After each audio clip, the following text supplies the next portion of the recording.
வழியில் முடிஞ்ச காவியந்தான்.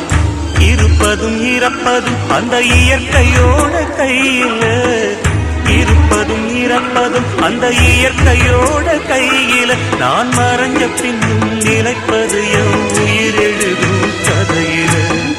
சந்திரனே சூரியனே நட்சத்திர நாயகனே, சந்திரனே சூரியனே